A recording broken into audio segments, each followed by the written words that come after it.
Pemirsa, mulai tahun depan Gubernur Jakarta Pramono Anung mengubah pola pelaksanaan lelang proyek dari yang biasanya berlangsung pada bulan Maret hingga April menjadi November hingga Desember. Langkah tersebut diambil agar serapan anggaran daerah tidak menumpuk di akhir tahun. Pengalaman ketika di pemerintah pusat pada waktu itu yang namanya lelang dan sebagainya di Kementerian PUPR itu boleh diadakan mulai dengan bulan November Desember. Proses itulah yang kemudian mempercepat pengadaan dan juga serapan yang ada di pemerintah pada waktu itu.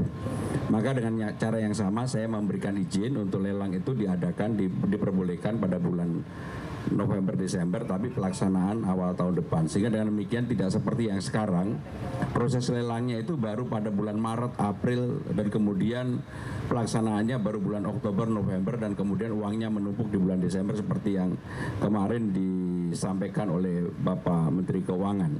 Sehingga dengan demikian saya akan memulai bahwa proses lelangnya boleh diadakan pada bulan November, Desember, pelaksananya bulan Januari, Februari, sehingga tidak semuanya menumpuk di akhir tahun.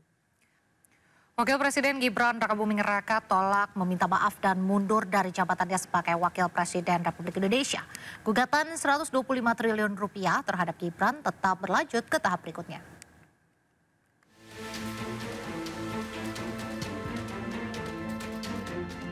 Mediasi gugatan perdata 125 triliun rupiah yang diajukan Subhan Palal terhadap Wakil Presiden Gibran Rakabuming Raka menemui jalan buntu. Gibran diwakili kuasa hukumnya menolak tuntutan Subhan untuk meminta maaf dan mundur dari jabatan Wakil Presiden Republik Indonesia. Saya menyarankan dua. Di dua persyaratan itu, satu minta maaf, kedua mundur dari jabatannya masing-masing. Tapi itu nggak bisa dipenuhi, itu aja. Dua-duanya tidak mau, Pak? Ya dua-duanya tidak memenuhi persyaratan apa yang saya minta. Minta maaf. Sebelumnya Subhan menggugat Wakil Presiden Gibran Rakabuming Raka dan KPU karena dinilai melakukan perbuatan melawan hukum karena ada sejumlah syarat calon Wakil Presiden yang tidak terpenuhi. Penggugat pun meminta majelis hakim mengadili dan menuntut Gibran membayar ganti rugi 125 triliun rupiah ke negara. Tim Liputan iNews melaporkan. Informasi olahraga pemirsa, buntut penolakan visa atlet Israel untuk ikut serta dalam kejuaraan dunia gimnastik artistik di Jakarta memasuki babak baru. Federasi Olahraga Internasional IOC memutuskan untuk melarang seluruh pertandingan internasional yang diatur IOC digelar di Indonesia termasuk Olimpiade.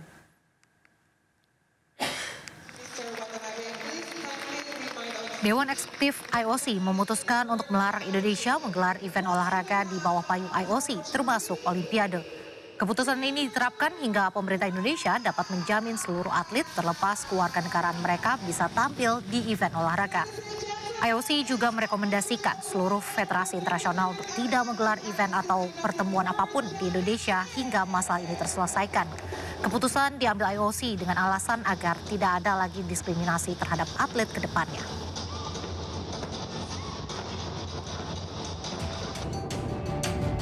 Menanggapi keputusan IOC, Menpora Erick Thohir menegaskan pemerintah Indonesia berpegang pada prinsip untuk menjaga keamanan, ketertiban umum, dan kepentingan publik dalam setiap penyelenggaraan event internasional. Erick juga menegaskan langkah tersebut dilandasi ketentuan konstitusi yang berlaku, di mana Indonesia tidak memiliki hubungan diplomatik dengan Israel. Menpora juga memahami keputusan tersebut membawa konsekuensi, di mana Indonesia tidak dapat menjadi tuan rumah kejuaraan di bawah payung Olimpiade selama tidak dapat menerima kehadiran Israel. Menyikapi hal tersebut, Menpora menegaskan pemerintah Indonesia tetap berkomitmen mempersiapkan blueprint pembangunan olahraga nasional dan berperan aktif di berbagai ajang olahraga internasional. Pemerintah membuka peluang untuk memasukkan proyek mobil nasional masuk dalam proyek strategis nasional atau PSN. Menurut Menteri Sekretaris Negara Prasetyo Hadi, saat ini pemerintah tengah mempersiapkan rencana tersebut usai disinggung Presiden Prabowo dalam sidang Kabinet Paripurna beberapa waktu lalu. Menurut Prasetyo Hadi, pembuatan mobil dalam negeri merupakan cita-cita bangsa. Pemerintah meminta masyarakat untuk turut mendoakan agar Indonesia dapat memproduksi mobil sendiri.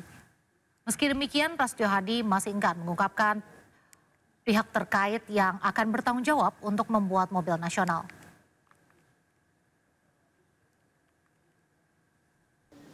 nanti pada waktunya kita. Tapi kemungkinan untuk sedang persiapan, mohon doanya aja. Kita harus tetapkan dulu cita-cita dan target bahwa kita harus bisa dan mampu memproduksi mobil buatan anak bangsa sendiri. Tapi pasti masuk PSN.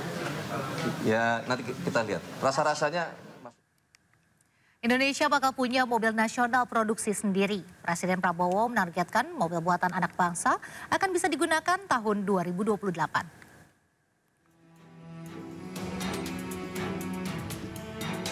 Setelah memiliki mobil Jeep buatan sendiri, Presiden Prabowo berencana akan membuat mobil dalam negeri. Proyek strategis pemerintahan Prabowo ditargetkan akan rampung dalam 3 tahun mendatang.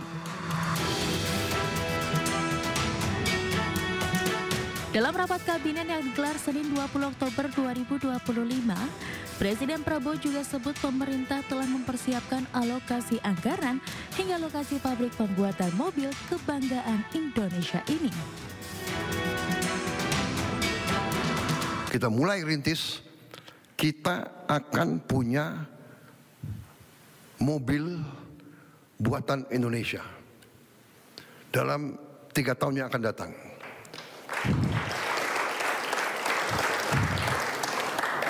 Saya sudah alokasi dana, sudah kita siapkan lahan untuk pabrik-pabriknya, sedang bekerja sekarang tim. Kita sudah menghasilkan Jeep buatan Indonesia. Jadi sekarang pejabat-pejabat kita, perwira-perwira kita bangga, kita tidak pakai Jeep buatan negara lain. Kita pakai Jeep buatan Indonesia sendiri.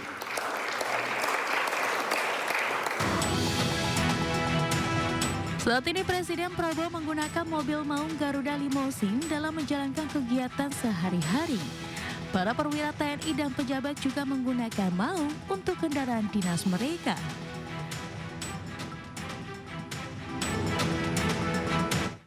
Terima kasih masih di Sindo Malam. Pemirsa, mediasi antara peneliti kebijakan publik Bonatua Silalahi melawan Arsip Nasional Republik Indonesia terkait ijazah Jokowi digelar. Tak ada kesepakatan dalam mediasi yang dilakukan oleh Komisi Informasi Pusat ini.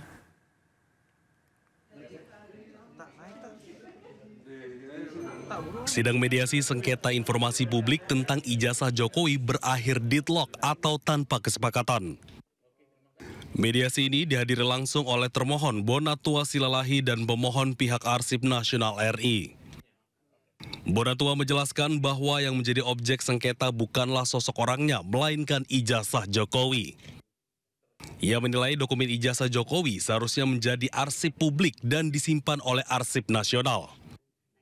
Dipermasalahkan bukanlah tindak pidana, bukanlah orangnya, tapi ijazahnya. Dan itu lebih tepatnya memang di Komisi Informasi. Jadi salah satu tujuan saya adalah meminta ijazah arsip dari Bapak Presiden Republik Indonesia ke-7, kebanggaan kita ya. Sehingga semua bangsa bisa melihat ijazah itu. Sidang sengketa ini mempermasalahkan dokumen ijazah Joko Widodo yang menurut Bonatua harus disimpan oleh Arsip Nasional. Meski demikian, hingga kini Arsip Nasional tak memiliki dokumen tersebut karena masih berada di Komisi Pemilihan Umum. Dari Jakarta, Nata Arman, Rama Romadona, iNews melaporkan.